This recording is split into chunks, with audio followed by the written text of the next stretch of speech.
I'm Ben Stookesberry, 29 years old. I'm from Greeley, Colorado. Started boating 10 years ago.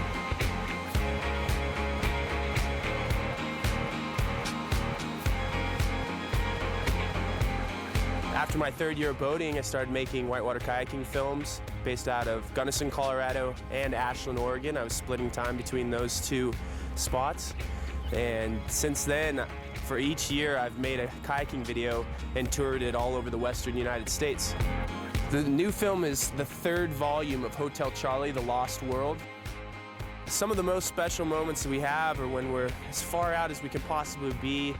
You know, we're a 12-hour flight into Brazil, or we're a 24-hour flight into India, and then from there we're another 3 to 5 days driving into the middle of nowhere, and you really feel like, you know, at that point you've really reached the wilderness, you've reached the boundary of that frontier, and that's a real special feeling, and to meet the people there is pretty special. With a few notable exceptions, I've been to nearly every country in the Western Hemisphere.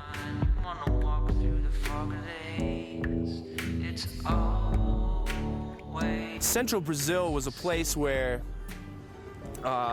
you know, we'd only heard stories. I, in particular, got really excited last year after reading the epic tale, River of Doubt, about Theodore Roosevelt's first descent through the river of the same name that goes through central Brazil, a major tributary of the Amazon. So that place held a lot of intrigue for me.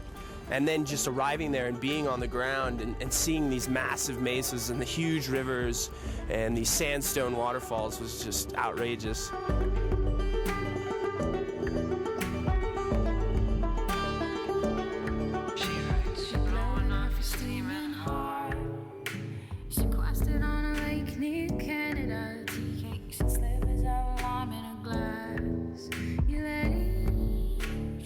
But certainly, like, one of the most unique places I've ever been is a place in the far eastern portion of India. It's almost not connected to India.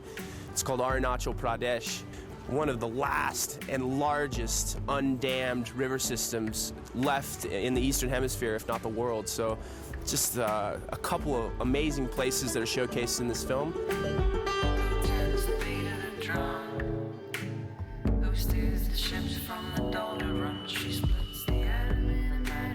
And Newfoundland was a place that I had seen on a National Geographic special, and the paddling there was some of the coldest paddling I've ever done. Here we are in Ogden, Utah, it's 70 degrees. In Newfoundland, we were paddling, the ambient temperature was about 32 degrees, and the water temperature could have only been slightly higher than that, with a wind coming off the North Atlantic, but so beautiful, and amazing rivers there as well. I actually find kayaking in cold weather to be, you know, potentially warmer than going out and skiing. You know, we're wearing these completely dry clothing that have gaskets keeping all the water out. So on the inside of this, I'm totally dry. So my hands get a little wet, my face gets a little wet, but other than that, you stay really quite warm as long as you stay in your kayak. But in the cold weather, it's just a totally different experience, a different set of challenges. One of the main reasons that I'm a kayaker is for those aesthetics, for the big canyons, the beautiful trees, you know, these untouched places. A lot of people don't get to go to these places, and some of these places, and many of the places that we showcase in these films, in fact, no one has ever been there before. And that's when we call it a first descent. And that's, for us, for Jesse and I, that's really the heart of this experience, is trying to find these places and trying to establish them as being navigable and to put them on the map. There's so many different things that go into it, and I think as we go forward, we're only going to be able to hone that skill in to the point where we'll have a real good idea about what we're going to find before we even get on the ground.